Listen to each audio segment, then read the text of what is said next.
बिस्मिल्लाहिर्रहमानिर्रहीम अस्सलाम वालेकुम। अगस्त 2011 में एक वाक़या होता है। शहबाज तासीर जो सलमान तासीर के साहबजादे हैं, उन्होंने इस वाक़ये को एक पूरी जर्नी को 5 साल जो उनके साथ हुआ, उन्होंने एक किताब की शक्ल दी है। और एक किताब इस वक्त पूरी दुनिया के अंदर वो सेल कर रहे हैं।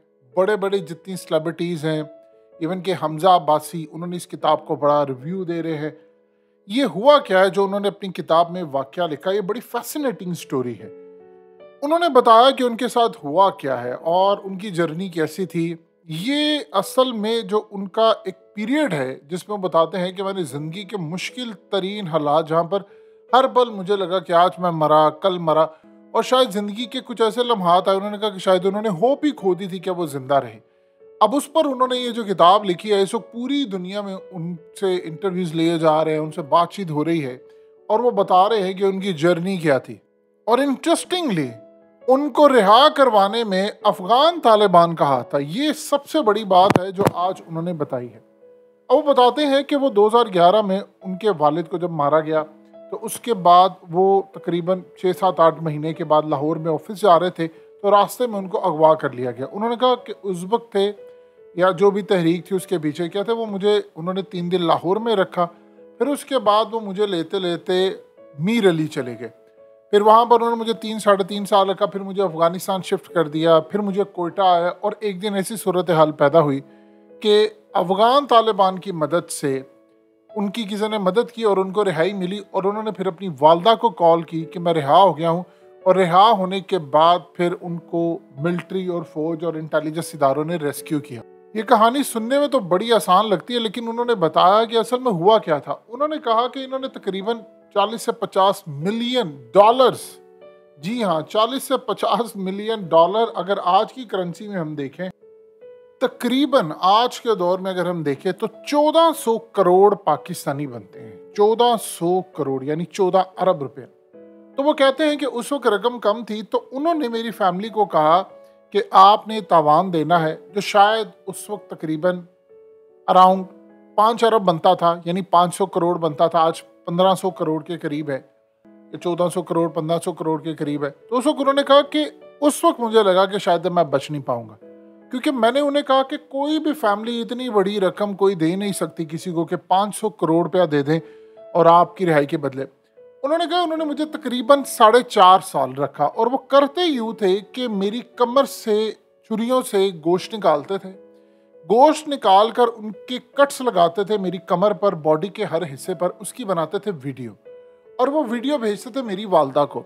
और वीडियो जब वो मेरी वालदा को भेजते थे, तो उसके बाद उसमें एक पैगाम साथ लिखते थे कि आपके लिए एक पैगाम छुपा हुआ है इस वीडियो के अंदर, तो आपको ये ढूंढना है। लिहाजा इस चक्कर के अंदर वो पूरी वीडियो देखते थे, क्योंकि एक टाइम ऐसा होता था कि इतनी दर्दनाक वीडियोस होती थी मुझे मारने की, मुझ पर बहुत ज़्यादा हमलों की और चीज़ों की, कि मेरी वालदा और ये वो परेशानी में बहुत उनका आइडिया कि भी नहीं देखेगा कोई इसको। लेकिन वो उसमें बताते थे कि एक पैगाम छुपा हुआ है, तो आपको वो तलाश करे, आपके लिए ख़ास पैगाम है। कहते उस चक्कर में वो वीडियो पूरी देखते थे और मेरी वालदा और ये सारा मामला मेरे साथ चला था। ट्रॉमा में मैं चला गया। उन्होंने कहा फिर कई जगह पर जब ज़रबे अज़ ऑपरेशन हुआ तो उनको भागना पड़ा, तो वो लेकर मुझे मीर अली चले गए और आगे उन्होंने मुझे बुर्का पहनाया और वो लेकर मुझे गए। उन्होंने कहा वो एक जर्नी थी। फिर वहाँ से मैं अफ़गानिस्तान मुंतकिल हो गया। फिर फ़ौज ने जो ऑपरेशन किया, वो आप जानते हैं कि बड़ा ज़बरदस्त ऑपरेशन था जनरल राहील शरीफ की क़यादत में। तो वो ऑपरेशन जो सक्सेसफुल उस वक्त हुआ, तो उसके बाद उनको मूव करना पड़ा। उन्होंने कहा कि फिर करते करते निगोसिएशन ही हो रही। उन्होंने फिर साथ ये कहा कि मुमताज़ कादरी जो है उनको आप रिहा करें, और मुमताज़ कादरी के साथ और भी लिस्ट दी थी 26-27 लोगों की कि सरकार इनको भी रिहा करे, यानी पैसा भी दे, इनको रिहा भी करें।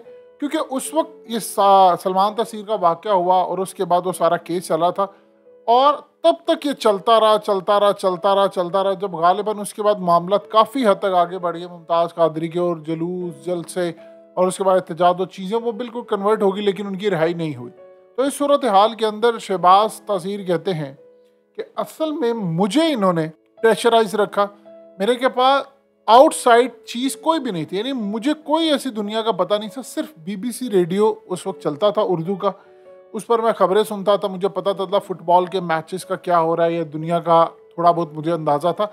इसके अलावा मुझे लाइफ का कुछ पता नहीं चलता था और मेरे लिए दिन रात एक है, कभी कोठरी में बंद करना, कभी कुछ करना, कभी कुछ करना।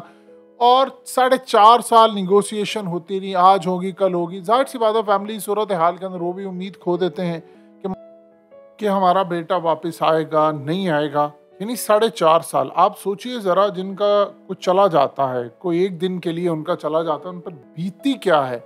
लेकिन इस सारी सूरत हाल में 4.5 साल वो कहते हैं गुफ्तगू होती रही, तस्वीर वीडियोस चलती रही, लेकिन मुझे बाजियाब नहीं करवाया जा सका। फिर उसके बाद जब फौज ने ऑपरेशन शुरू कर दिया और फिर उसके बाद उनको भागना पड़ा, तो एक जगह से दूसरी जगह, एक मुल्क से दूसरे मुल्क, तीसरे मुल्क।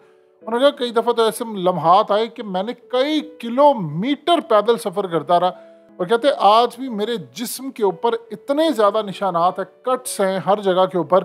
अगर मैं आपको दिखाऊं तो आप हैरान हो जाए कि जब मैं शर्ट उतारता हूं या जब मैं देखता हूं आईने में, तो मैं सारे ज़ख्म देखता हूं। उन्होंने मेरे जिस्म का कोई हिस्सा ऐसा नहीं रह गया जिसको कट ना किया हो। तो इस सूरत हाल में वो कह रहे कि वीडियोस भेजते थे, लेकिन एंड के ऊपर ना नेगोशिएशन हो सकी, बातचीत नहीं हो सकी, क्योंकि इस सारी सूरत हाल में कहीं ना कहीं आप जानते हैं तो APS वाक़या भी हो गया, फिर सारा कुछ हो गया, फौज ने ऑपरेशन भी किया। तो वो करते करते कहीं ना कहीं बलोचिस्तान वाली साइड पर आ गए और वहाँ से फिर वो जब आए, अब वो कहते हैं कि मैंने इस किताब के अंदर जो अपनी जर्नी लिखी है वो इतनी दर्दनाक है कि आप 6, 7, 8, 10 मिनट में समझ नहीं सकते।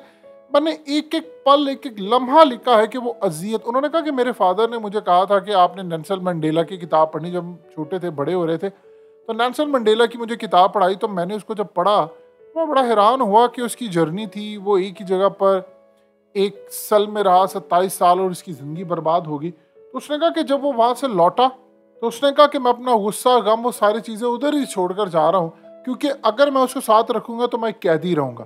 तो उन्होंने कहा कि जब मैं लास्ट दफ़ा मेरी उनसे बातचीत हो रही थी तो मैंने उनको कहा कि यार, वो मुझे कहते थे कि हम सब अल्लाह के लिए कर रहे हैं। तो मैंने उससे कहा अगर आप अल्लाह के लिए कर रहे हैं तो मैंने भी अल्लाह के लिए आपको माफ़ कर दिया, आपने जो कुछ भी मेरे साथ किया, जो मामला भी हुआ। उन्होंने कहा उस वक्त मेरा जो फेथ था वो कोई और जब चीज़ नहीं थी तो एक उम्मीद थी। उन्होंने कहा कि बिल्कुल एक मिरेकल सी सूरत हाल है कि जब आप होप अलाइव रखते हैं कि आपने यहाँ से चीज़ें ले लेनी, आपको पता ही नहीं चलता कि लाइफ में आपको कहाँ कहाँ से फ़ायदा होता है। ज़िंदगी की उम्मीद जब आप खो देते हैं, यानी आप जब ईमान रखते हैं या फेथ रखते हैं, तो सूरत हाल कुछ इस तरह की होती है कि फिर इवेंट्स आपकी मर्ज़ी के मुताबिक होना शुरू हो जाते हैं। यानी उधर से उन्होंने रखा, बातचीत नहीं हो रही थी, उनके लिए तो ये यूज़लेस है। कहते वो ऐसे लोग हैं कि अगर उनकी डिमांड्स पूरी नहीं होती तो 1-2 महीने के लिए, उसके बाद जान ले लेते हैं। लेकिन मुझे 4.5 साल रखा क्योंकि मैंने होप अलाइव रखी हुई थी, कभी ना कभी मैं यहाँ से चला जाऊँगा, निकल जाऊँगा। तो बग़ैर पैसे और बहुत सारे मामलात के उसके बाद अफ़गान तालिबान ने मुझे वहाँ से रिहा करवाया और वहाँ से होता था मैं कोयटा, फिर बलूचिस्तान और दीगर जगहों से मैं होता हुआ यहाँ तक पहुँचा। फिर उन्होंने कहा कि जो नेल्सन मंडेला की मैंने स्टोरी पढ़ी थी उसने मुझे फ़ायदा दिया। तो किताब या कोई चीज़ पढ़ते हुए, इसीलिए वो कह रहे हैं कि मैंने किताब लिखी है जिसको पूरी दुनिया पढ़े और समझे कि जब आपके साथ ये वाक़या होता है कि आप एक बिलियनर के बेटे हैं, आपके वालिद भी इस दुनिया से चले जाएं, फिर आपकी वालदा के साथ ये मामला और चलते चलते करते सूरत हाल क्या होती है। उन्होंने कहा फिर इसके बाद जो मामला हुआ, मैंने सारी ज़िंदगी में ये चीज़ नहीं देखी, तो मैंने इसको किताब की शक्ल में लिखा कि वो एक दर्दनाक जर्नी थी जिसको मैंने फेस किया और 1 साल मुझे लगा रिहाई के बाद कि मैं मेंटल स्टेबल हो सकूं, और कम से कम 1 साल के बाद जाकर मैं स्टेबल हुआ और अब जाकर मैंने इस पर किताब लिखी ताकि दुनिया को पता चले क्या हुआ।